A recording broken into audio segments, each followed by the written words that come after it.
Bruh. All right, y'all. We're back. We're back. We're Black and White Reacz. I'm T, aka Scott. This is Trish.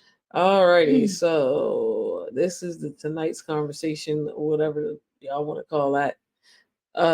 That's the title, whatnot. Anywho, but they talking about is it true difficulties of motherhood and what men can do. Okay. I don't know. Y'all know they be wilding on this little live podcast or whatever they got going on. So who knows? I want to say this to the men so y'all can better understand what's really going on with us women. We are mentally, emotionally, psychologically, spiritually exhausted in motherhood, okay? The domestic That is true. It is true. It's very Unpopular opinion though. A lot of people got there through hurt and trauma. Because a lot of the women do not have to be single moms out here in these streets, or have had kids super young, or have had kids in their 20s by these men. Now, don't get me wrong, because some of these men be knowing what they doing, and they still exit the picture. So you got, it's a lot going on with this situation in particular. labor falls on us, and we know that society goes by traditional roles, so a lot of the household deeds fall on the women. But for us we constantly have to be attentive to what our children need when they're sick, when they look like they're about to become sick. They're But see, this is all true, right? And I'm with her. However, this is for the single mom that's trying to date a lot of the times. Now, don't get me wrong, because there are moms that are single moms in a marriage. Let's get that straight. Yeah. Okay. We've discussed that before. But we understand roles and responsibilities. Well, clearly some women don't, because she had to lay down the law right now, and for men as well. I would say she's talking to men. Of what she has to do. No, because there's some women out there that ain't doing it neither. No, there are. That's a whole different subject. But yeah, she's talking to men right now. But yeah. But my thing is, you can only talk to men who are in specific types of situations, because as I know it to be, this woman right here is not married as of yet. Okay. You get what I'm saying? So like, she's trying to have them, understand where she is. And my thing is, I don't know her specific situation of why she is single and a mom.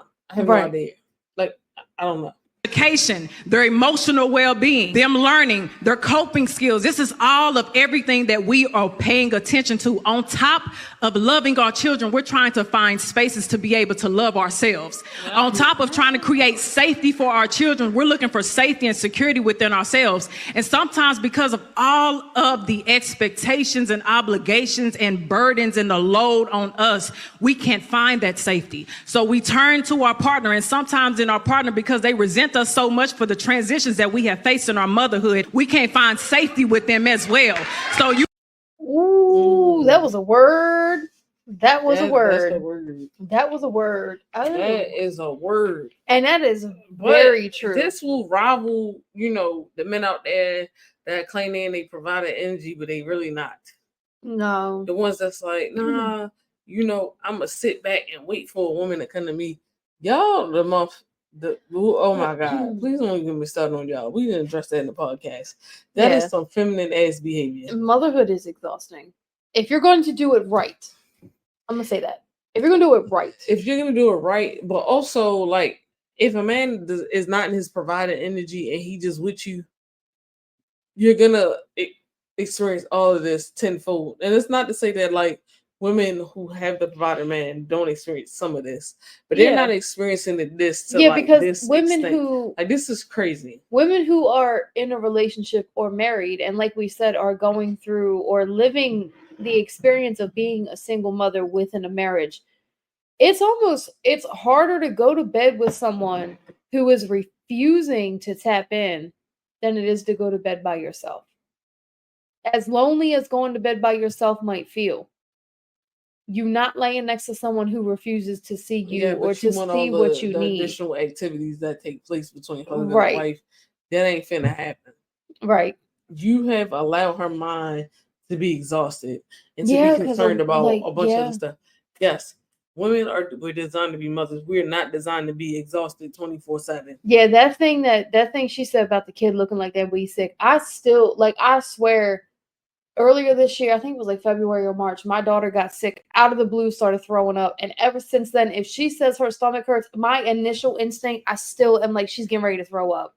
Like, I keep a throw up bag in the car. Like, if she says she doesn't feel good, I am expecting the absolute worst. Like, it's a trigger. And I don't know how long it's going to take me to get over it. You have to be able to extend some type of grace. That's what we mean when we say we want to be seen, we want to be heard, we want to be understood, we want to be validated. We need you all because we understand that mentally, psychologically, men and women are not the same. We understand that, but as a partner, we need you to try to step into our shoes, see it through our eyes, hear it through our ears, feel it through our heart so you can better understand where we are coming from. Wait a minute. So, wow, you expecting the man to be empathetic? That's what you're expecting? Now, not saying that men do not have this or cannot. They are not as attentive as a female would be. No. When it comes down to this, a lot of them. No. And it takes a while for them to even get there because a lot of them are so up here in their head space, whatever it is, because they ain't that masculine.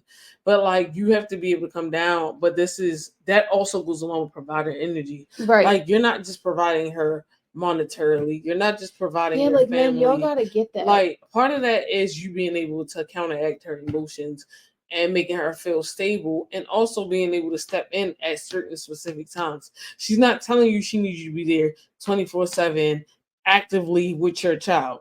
She's not saying that, especially if you already provide. Yeah, but here's the thing. A shower is not a break.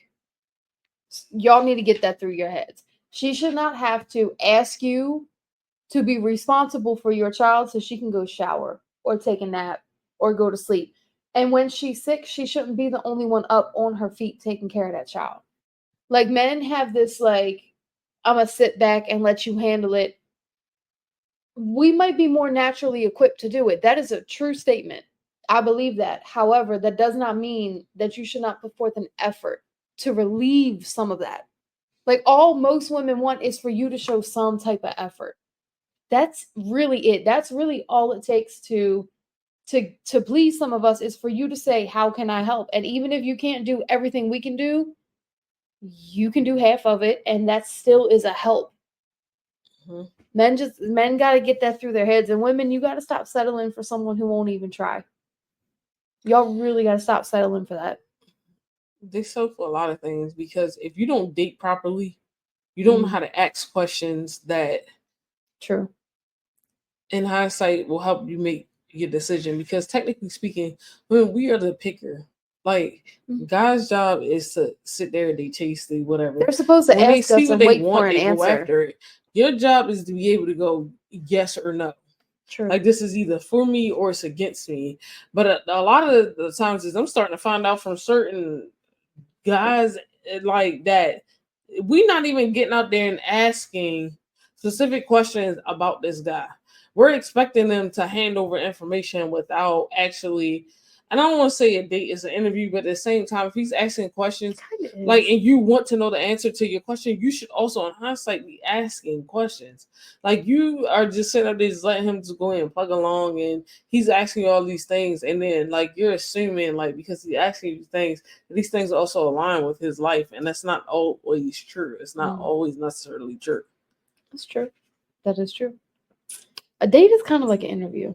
Like, it really kind of is like an interview. But kind of not. Like, you still got to have, like, the rhythm of flow. Like, it could be a conversation, but you can still ask the important things within a conversation. True. You still got to be able to sit back in your feminine, but at the same time, if there's something that you do want to know because it's important to you, right, and a partner, like, at a point during those dates, you have to be able to ask those certain questions. Like, you shouldn't be getting to the third and fourth date. Don't know that this man, like, you know this man has a child, but you hadn't learned this man's child's name or the details, like, yeah, you don't know how old this man's child is. Like, you haven't asked any of these things. Like, that is crazy to me. That's true. So figure it out, please. Right.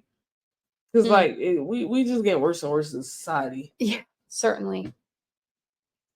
Anyway, let us know how you guys feel about this conversation in the comments.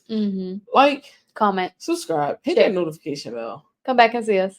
We'll see you guys next time. Bye.